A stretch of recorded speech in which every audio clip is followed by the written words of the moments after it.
My fiancée and her family conveyed to me that I'll never measure up and called off the wedding. I simply nodded in response. Later, I made a bold move by canceling the $1 million contract my father's company had offered to save their failing business. The following day, they urgently reached out to me. At 20 years old, I am a project manager at a mid-sized tech firm, enjoying a good salary and reputation in my industry. I have always considered myself a straightforward individual, transparent in my dealings. For the past 4 years, Hannah, who is 28, has been the highlight of my life. She is lively, humorous, and can turn a mundane trip to the grocery store into an exciting adventure. I truly loved her. However, her family, particularly her father Lawrence, who owns a custom architectural materials company at 58, and her mother Jacqueline at 56, seemed to harbor a critical demeanor.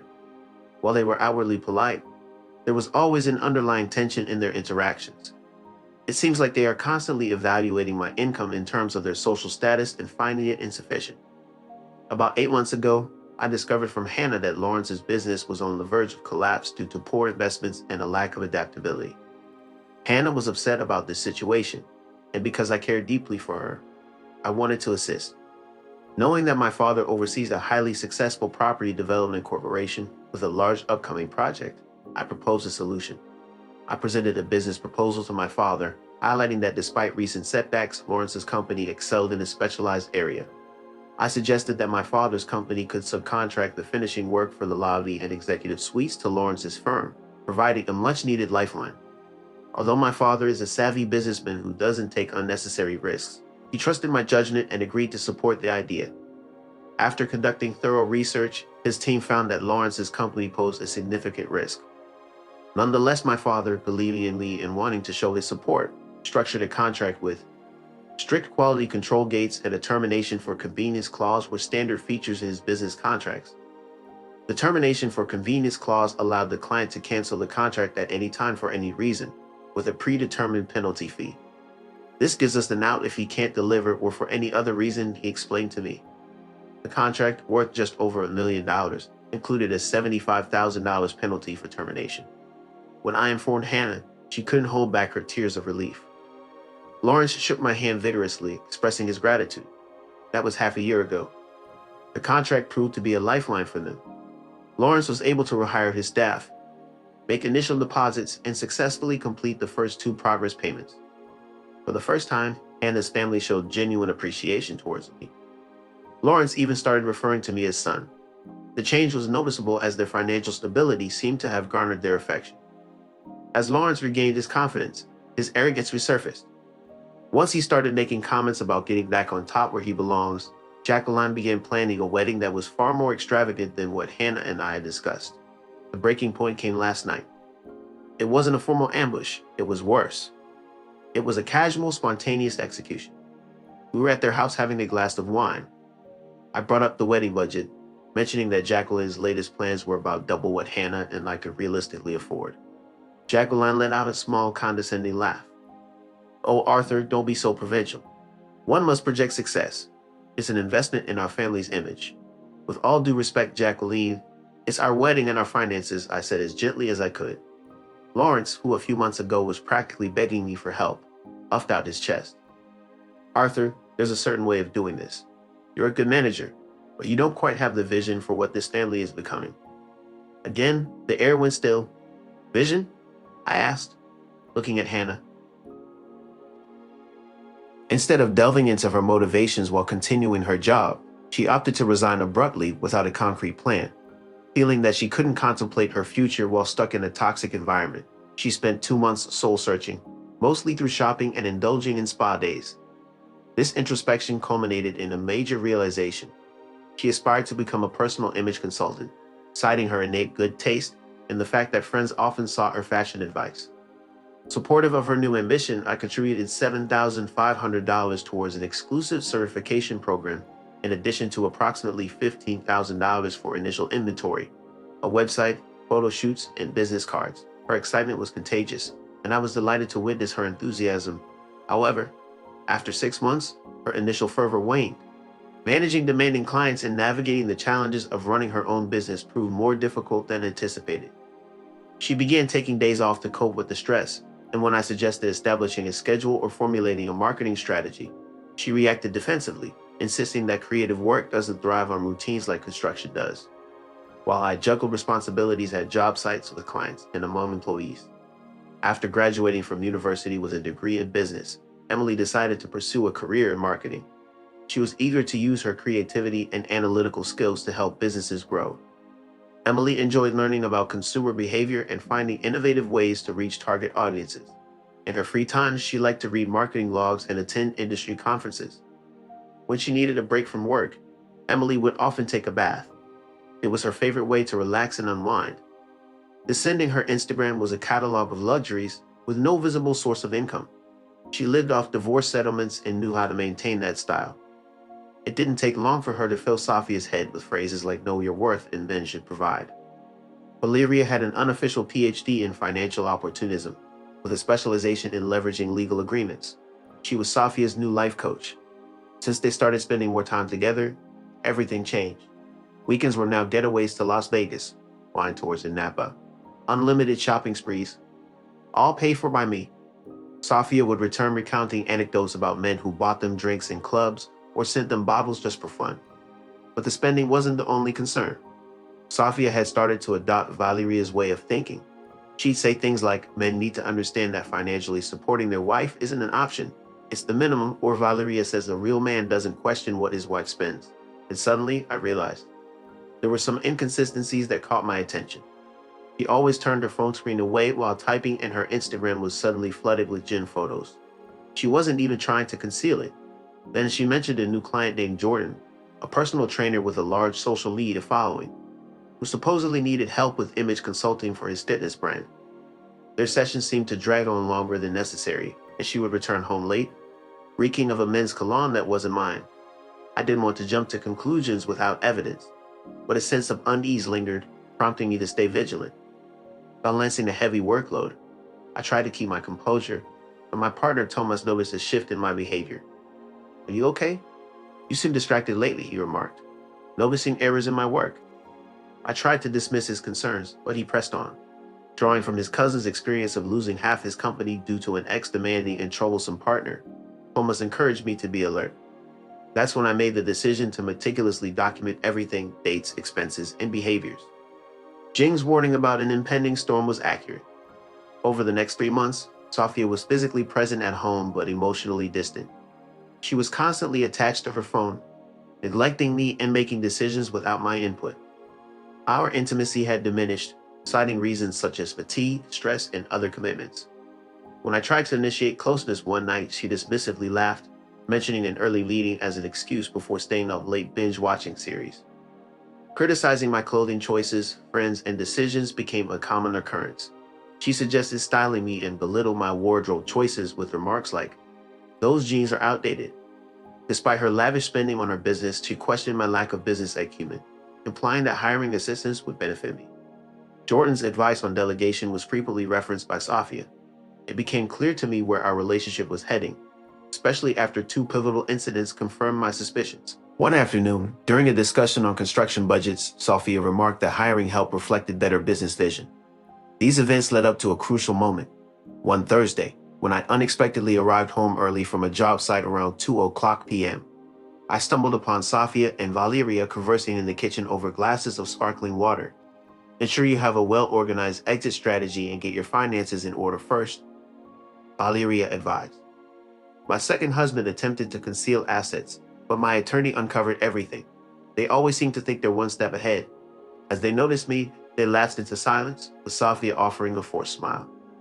"What a pleasant surprise to see you up so early," I inquired. Curious about their discussions on an exit strategy, Valeria mentioned they were assisting a friend in leading a toxic marriage. However, I harbored doubts about their motives. That evening, I called Esteban Montero, my trusted friend specializing in legal matters. After laying out the situation, he assured me without hesitation that she was planning to depart and claim as much as she could. We needed to act swiftly, within the confines of the law. The following day, we met at his office to devise a plan, documenting emotional, financial, and physical abandonment, safeguarding premarital assets, and accumulating evidence. Over the course of 3 weeks, I meticulously followed his directions, adhering to the law at all times. I diligently documented the financial progress of my company, attributing its growth to my investments before marriage and tireless work ethic. At Esteban's request, I asked the accountant for a comprehensive report with growth charts. I set up permissible cameras in common areas and securely stored the footage in the cloud. I maintained a daily log of my spouse's absences, lack of intimacy, shared moments, and apparent lack of interest. Additionally, I gathered evidence of her extravagant spending habits, including over $7,000 spent on gifts for Jordan in the span of 3 months, some of which were disguised as business-related expenses. I meticulously cataloged our possessions, providing documentation of items owned before and after the marriage. The turning point came when her phone buzzed during a shower, revealing a message preview from Jordan that read, "Can't wait for next week when we don't have to hide anymore." In a swift move, I captured a screenshot of the message. Accommodation was available at the personal trainer's home, whom I had been helping with image consultations. The spare room belonged to the same client with whom she had been having an affair for months. It was evident that the spare room was his sleeping quarters. "That's what you desire," I calmly responded, fighting back the rising embers of emotion. Surprised by my composed demeanor, she seemed to anticipate pleas or tears. Unbeknownst to her, I had been emotionally distancing myself, witnessing the gradual unraveling of our marriage. "I'm serious. Don't come looking for me. I need to navigate this on my own," I stated firmly. "The choice is yours." She gathered her belongings and the keys to the Range Rover, leased through my company at $1,100 per month, and departed without a backward glance. Thus, 7 years came to an abrupt end. Salvaging what I could of the dinner, I dined alone in the kitchen, taking a moment to digest the situation. Following which, I promptly set in motion the plan devised with Esteban Montero. I messaged him, "She has left. It's time." His response was immediate, successfully luring her in. I wasted no time documenting every detail while it was still fresh. I recorded a video recounting the events, capturing her departure for Jordan's apartment and her request for no further contact. Additionally, I saved security camera footage showing her packing and leaving voluntarily. I contacted the building manager to confirm her exit using her access code, solidifying the record of her choice to abandon the situation. The following day, Esteban promptly arrived with the finalized divorce papers. We reviewed and updated them with the latest information before formally filing them as part of the lawsuit. With this in motion, it was time to move forward with the financial aspect of the plan. I took the first step by canceling her NX Platinum additional card, the same one she had previously maxed out 3 times that year on extravagant purchases and work-related dinners. With a simple call to the concierge, the card was swiftly deactivated in just 5 minutes. The same procedure was applied to the Visa Black Card, effectively removing it from the equation. Furthermore, $4,000 was transferred from the company account to her personal account for her personal care expenses, as her stylist business was struggling to make ends meet. Following this, I canceled the phone plan which was in my name, as well as hers, her mother's, and mine. I removed international roaming and premium services that Safia used to flaunt during her trips to Paris and Milan, which were actually shopping sprees with Valeria. I instructed my accountant to remove Safia as an authorized driver of the Range Rover and initiated the process to return it. Subsequently, I spent the next 2 hours securing various accounts by changing passwords, transferring funds to my private account, and consulting my financial advisor to safeguard investments. I respected her desire for space by giving her the distance she needed, and also took steps with Esteban to compile evidence of her late-night arrivals.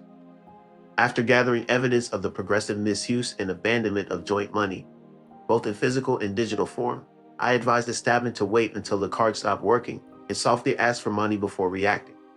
That same afternoon, I informed my work team about my divorce situation, seeking some flexibility. Tomas and Sergio, my partners, were quick to offer their support.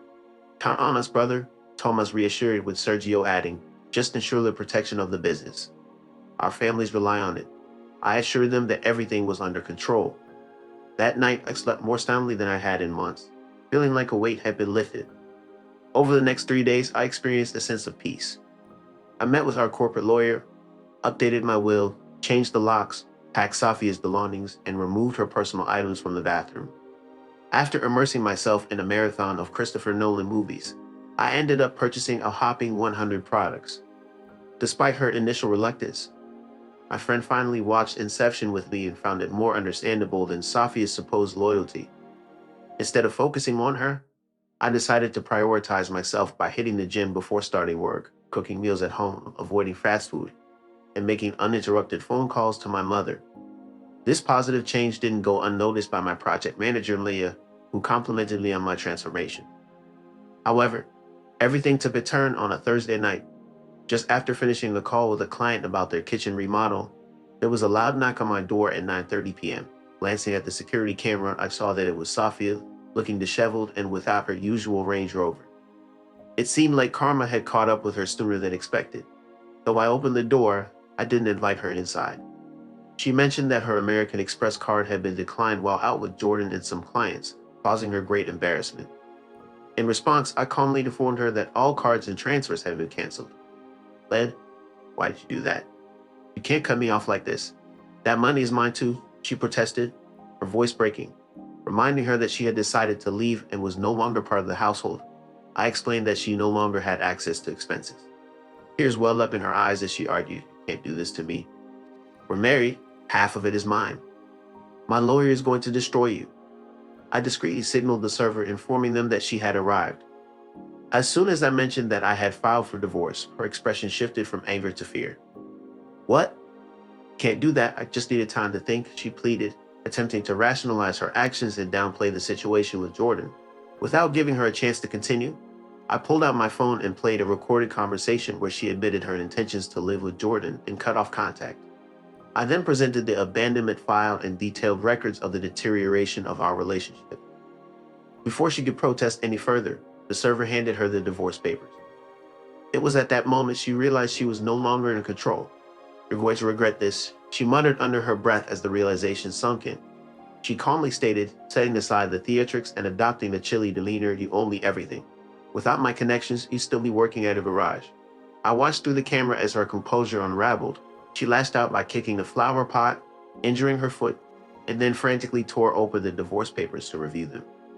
Eventually, an Uber pulled up, and she hobbled away, filled with curses, deserving of an award for her performance. If there was a prize for the most dramatic reaction to a declined credit card, Safia would have undoubtedly taken the trophy.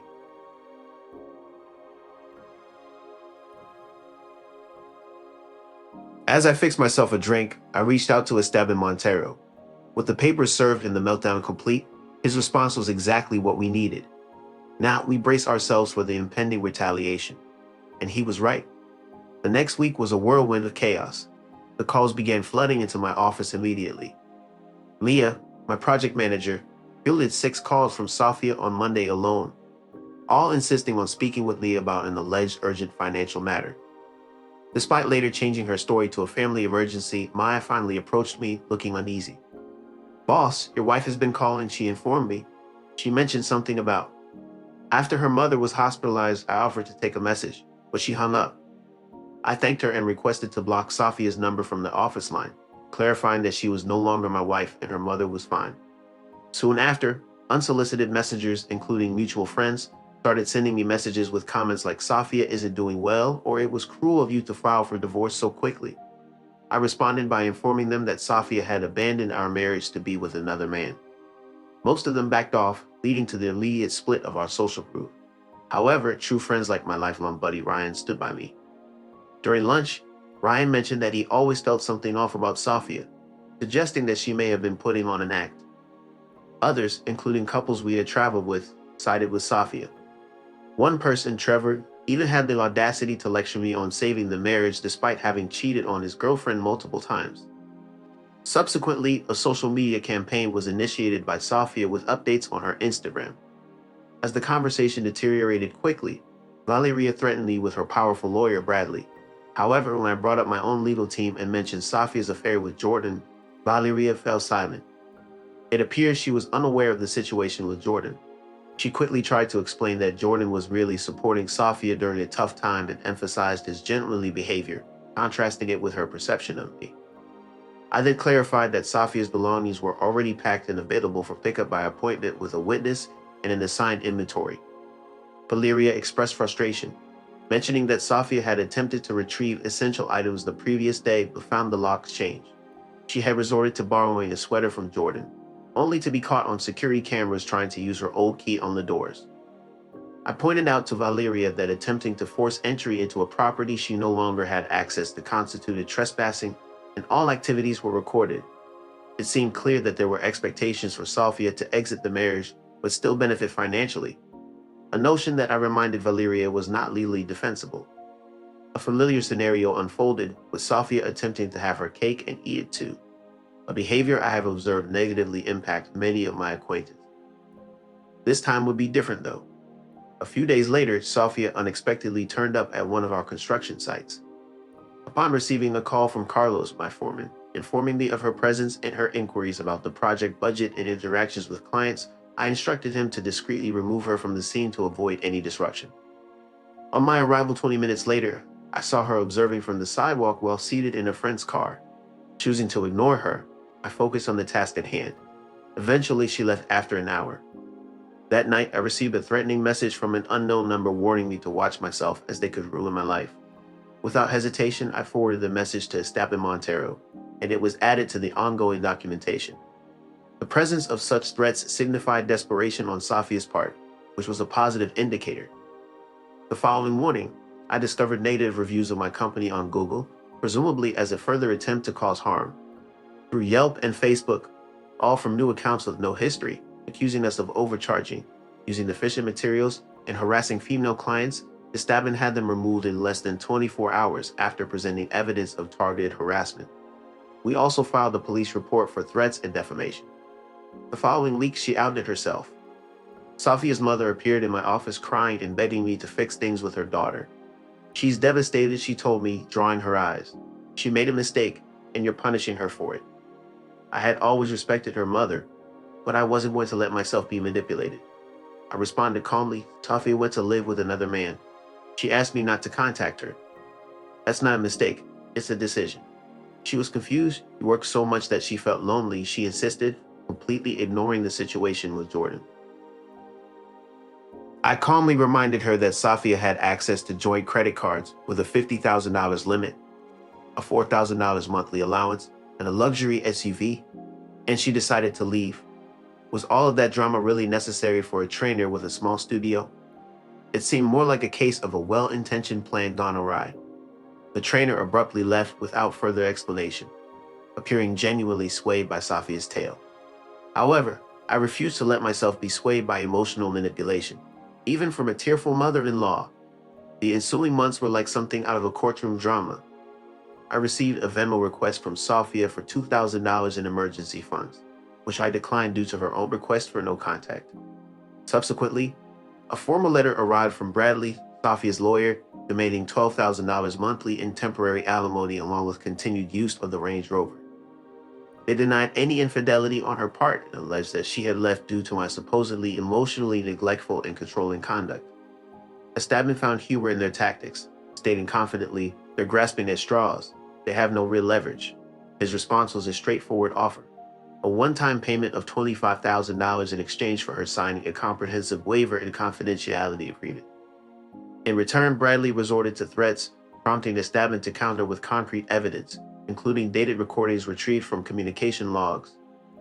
On the basis of evidence indicating constructive abandonment and financial records revealing that Sophia had spent more than $90,000 on personal expenses in the past year without contributing significantly to household costs, we submitted detailed business valuation reports illustrating that the growth of the company was primarily attributable to my investment prior to marriage and my extensive work hours of over 60 per week. The comprehensive documentation overwhelmingly supported the argument that the company was separate property and not a marital asset subject to division. In response, Sophia's lawyer adopted a conciliatory attitude instead of an adversarial one, expressing a willingness to engage in negotiations to reach a mutually agreeable resolution. The shift in tone from threatening legal action to seeking amicable resolution was remarkable, highlighting how compelling evidence can prompt a change in approach. Meanwhile, I focused on rebuilding my life by dedicating time to intense training sessions 6 times a week, rekindling relationships with friends who had been distanced by Sophia, and immersing myself in work projects. My efforts yielded positive results as my company secured 2 vital contracts, marking significant progress for the business. After the years, I finally had my undivided attention. I took on a side project restoring a classic Dodge that I had purchased at a bargain. It was a long-time dream of mine, although Sophia disapproved, calling it a waste of time and complaining that it cluttered the garage. But now time was mine to command. My colleagues quickly noticed the change in me. "You've been on fire lately, Thomas," one of them remarked after successfully closing a $2.5 million commercial project. "Divorce seems to be agreeing with you, Sophia," he added jokingly. Finally, Sophia arranged to collect her belongings. Accompanied by Jordan, a tall, handsome man with a typical Instagram fitness trainer look, he seemed out of place as he awkwardly stood by the entrance while Sophia and Valeria sorted through the boxes I had packed. I couldn't help but feel a twinge of pity for him in that uncomfortable situation. My corporate lawyer, Esteban Montero, was present as a witness, and a legal assistant was brought in to document everything. The tension in the air was palpable. At one point, Sophia even tried to claim my Rolex watch, insisting that it belonged to her. She said, "That watch is mine." I picked it up and carried on. "No, Sophia, this was a gift from my partners during the Westbrook renovation," I explained. "I even have the card signed by them. What kind of man takes gifts back from his wife, let alone his ex-wife? And one who keeps every receipt," I added, correcting her assumption. Valeria wouldn't stop meddling, offering her opinion on every object in the room. "Are you going to keep that painting Sophia chose?" she asked. "It was your partnership," I reminded her. "You have no taste without her." I explained that I had used my credit card to purchase the painting from an artist I had introduced to Sophia. The situation became comical as they struggled to fit suitcases, boxes, and bags into Jordan's Tesla Model 3. It was an impossible task.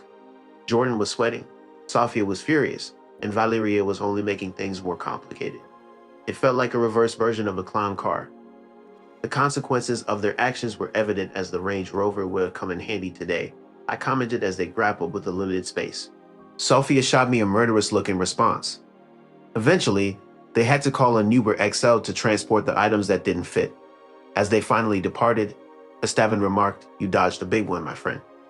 After 6 months, the trial date finally arrived, and we had meticulously prepared every detail, from documents to potential questions and scenarios. Sophia appeared in a modest attire, aiming to portray herself as a devoted wife, quite different from her social media persona. Her lawyer, Bradley, began with dramatic arguments, alleging that I controlled her financially and deprived her of her career for my company.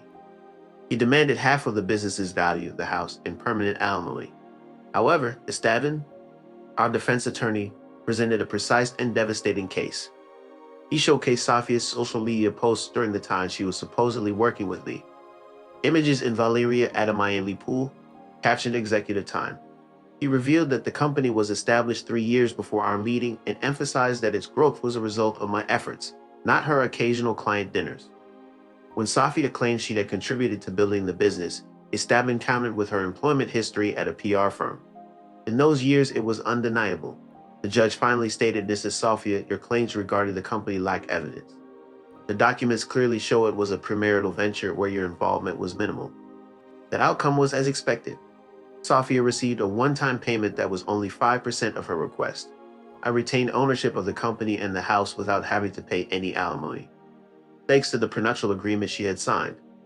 The satisfaction on Sophia's face when the verdict was announced was evident. Leaving the courthouse, I overheard Jordan discussing her living arrangements, hinting that his budget couldn't accommodate her expenses. Unexpected turn of events. The next month, I sold the house as it held too many memories and was too large for just me. I purchased a modern loft downtown conveniently close to my office. Both the business and my personal life thrived until 3 weeks ago when the doorbell rang on a Tuesday night. The security camera footage revealed Sophia looking disheveled and without her usual designer clothes or makeup. Her usual arrogant demeanor was nowhere to be found. She had seemed to have lost everything, including her confidence. As I opened the door and stood in the frame, Sophia quietly uttered, "I need help."